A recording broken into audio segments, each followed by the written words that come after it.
Good morning, YouTube. This is Finland. I am a regular user of YouTube, and I decided, hey, you know what? I got a pretty cool webcam. Why don't I go ahead and give this stuff a shot? I mean, you see it every day. It's got to be easy, right? Wrong, man. This is so hard. The reason why is because instead of actually talking to a person, which is what I like to do, I'm talking to a little tiny red dot, but I see motion below me. So what do? Look at the motion. The motion in the ocean. And of course, the motion is me. But for you watching the video, I'm not looking at me, am I? What am I looking at? I'm looking at them knockers. Mm-hmm. So if I'm looking at your knockers throughout the video, hey, I'm a guy. I just make passes. What I do. So just disregard it, okay? Anyway, appreciate you watching my video. This is gonna be awesome. My official first YouTube video. And I think I'm gonna start it off by telling you a little bit about myself and then going on a crazy rant about shoplifters who are 18-year-olds and think they're hot shit and ruin my nights, okay? First off, I'm a night clerk at 7-Eleven in Oklahoma, okay? I work at this 7-Eleven that's in a super ghetto area.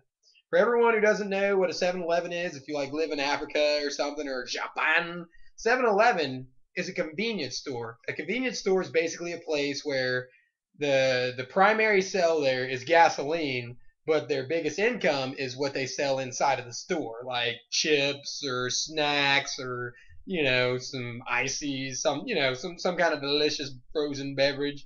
Anything that is in that store that they can sell, that's where they make their profit. Gas brings you there, but they try to pitch something at the place to sell it to you. Now, in a ghetto area is like a low class area. I'm pretty sure everybody knows that. We have a lot of incidents with people who just believe they're self entitled to taking whatever they want. Okay. Thankfully, I've been doing this for about 4 years, so I've gotten a really good idea, and through experience, have learned a lot of ways to deal with these kind of people. Okay. The majority of them just feel so self entitled that they think, I've worked so hard, I do all this kind of stuff, but I never get anything that I'm supposed to have. This candy bar should be mine. I shouldn't have to pay for it. I've done kind of stuff. They take it, okay? When you put it into perspective to them that they're not entitled to it, that everybody works just as hard, everybody has their own trials and tribulations to overcome, the majority of them actually understand it and they apologize. I've even had a guy one time, I caught him shoplifting. He took responsibility for it after, but of course it's the hardest part is getting to that zone. And thankfully I've got a lot of tactics that I use to get them into that zone. The majority of them are like, an example would be like, I'm a white guy, okay, there's a black guy, he steals something, okay. The black guy already knows. If the black guy comes in, he's planning to steal, he already feels like he's got the home field advantage, okay, because what's up? What's up, man? There's 1 month, Black History Month. All the other 11, I guess they're white history, because all we do is dominate any other ethnicity but our own, So first thing that happens is if I'm going to accuse him, what's his first key right there? Boom, race card, And the worst thing is people like me, I'm not a racist. I absolutely despise racism. It goes racism and then shoplifting. Those are my two hates, So I ruined it. I was doing so good. I was on a roll. Just kind of got lost in my train of thought. So anyway, okay, dude comes into the store. He's going to steal something, right? He takes something. If I accuse him of it, boom, oh, you're just being a racist. You're trying to bring the black man down. Well, the easiest way to avoid that kind of situation for me, what I do is, and of course it's a risk on my part, but it's only ever failed once. One time has this ever failed. I tell them, if I'm confident that I know that they've stolen something, I say, if you can show me you don't have that merchandise, if you pointing at your boobs, if you can show me that you don't have that merchandise right now, I will buy you whatever you want in the store. I'll buy you a 30-pack of brewskis, man. What have you got to lose? If I'm a racist, I wouldn't buy you a 30-pack of brewskis, So what do? They're like, oh.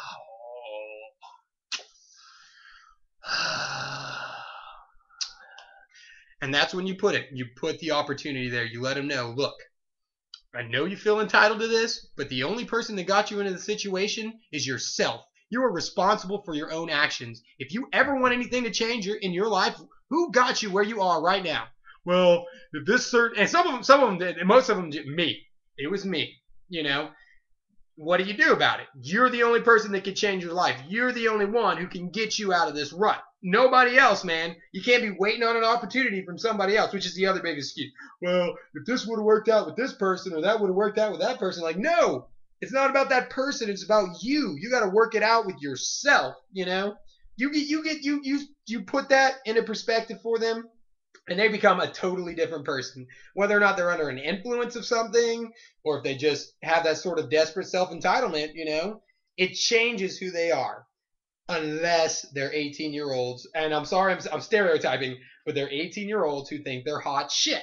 They think they're so untouchable. They think they're just, you know, unbeatable. Nothing's gonna stop them. Okay.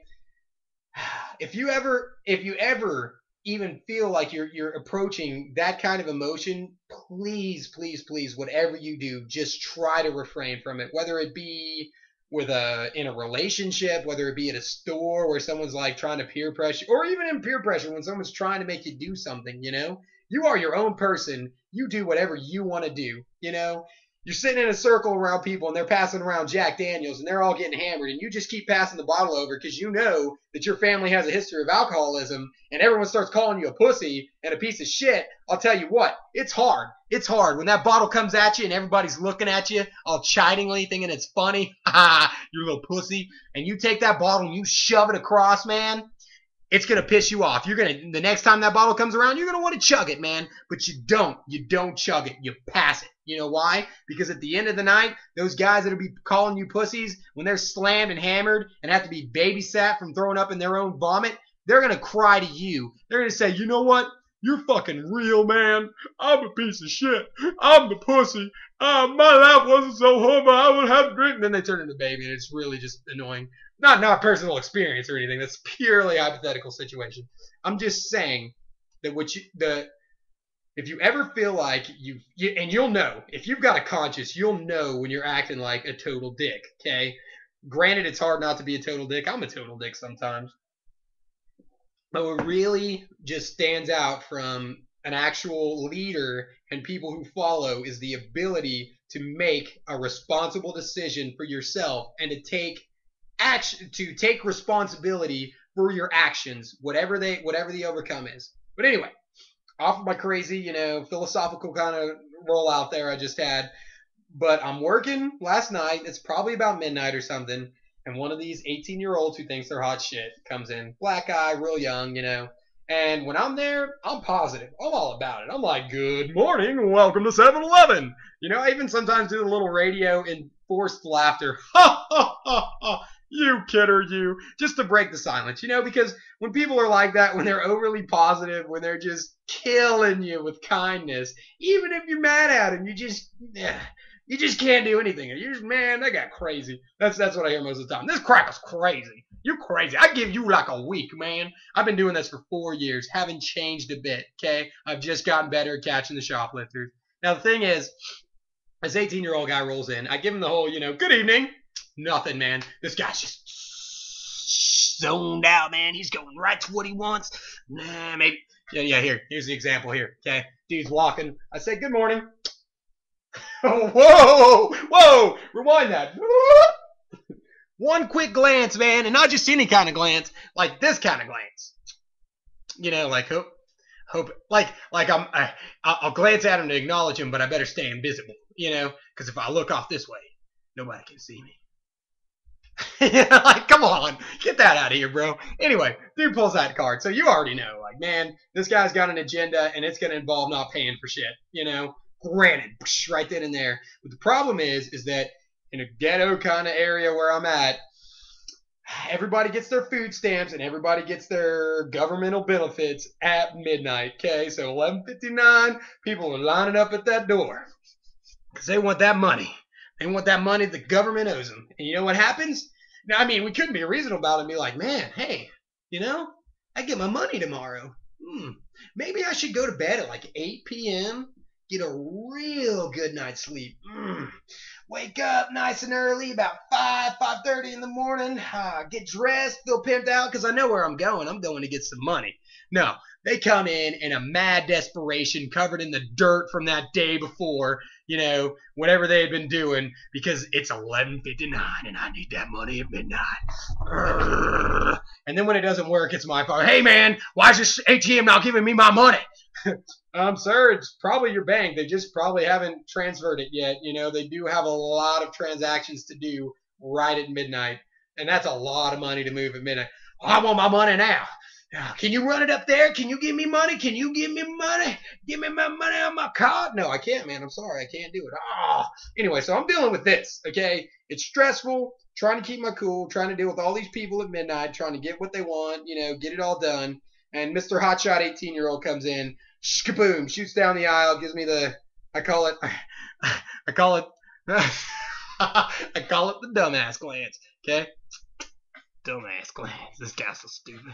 But anyway, so he busts that look at me and he's beelining it, okay? He goes all the way back against the wall, right down to the cooler. So he's past me. He's back here somewhere. Past me back here somewhere. Boom, shoots around over this way. Sorry, I'm looking at the camera, not where I'm supposed to be pointing. Shoots over this way, okay? Over that way, that's where the beer is, way back there. But there's this huge kind of bunch of shit, like displays and stuff behind me. So I can't really see it, And I'm kind of ringing up people, and I'm like, where'd that guy go, So I'm trying to look at him, and at the same time ring up people, And so all I can really do is focus is just like listen to these people, speak to these people, and try to use as much attention as I can to both areas. I got to be like focusing on two places at once. Okay, so I'm helping this dude figure out why his card's not working, ringing up some lady at the front, and beer guys, or 18-year-olds over at the beer. And granted, I'm telling you, 18-year-old, you can tell this kid's like just a babe, man. Okay, just came out the womb, got his ID, and he was ready to go. But he's at the beer. Now, in the state of Oklahoma and in the United States of America, you are not allowed to purchase alcohol until you are 21 years of age. Granted, some people hate that. Hey, I don't care, I don't drink. It's not really that big of a deal. But I already know dude's 18 probably, back there at the beer where he's not supposed to be, trying to get something he can't get, right? Well, I'm trying to help this guy out. He's arguing with me a little bit.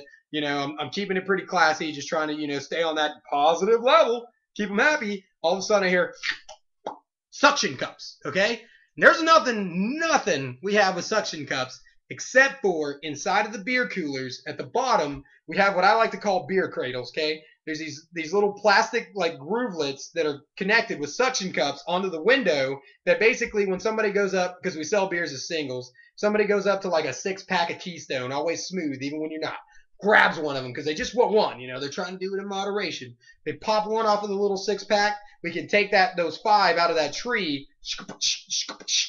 and put them in that little cradle so that we just don't have like a 5-pack sitting up there all the time, Well, that's the thing that came off, So I look back there when I hear the suction cups and dude standing like right next, like it's probably maybe 1.5 foot space from the cooler window to where we've got like a little stand, like an aisle stand that probably comes up to about where your head is. On one side, the side that I can see, there's chip product, Frito-Lay product, like Doritos and Cheetos and stuff like that. On the other side, we've got like stuff hanging on pegs, like some sunflower seeds, things like that, maybe some pickles, all kinds of random stuff, that nobody ever buys. That's the nobody ever buys things. But this guy's over here looking at what he wants to buy and the nobody ever wants to buy thing. All I can see is his head, right?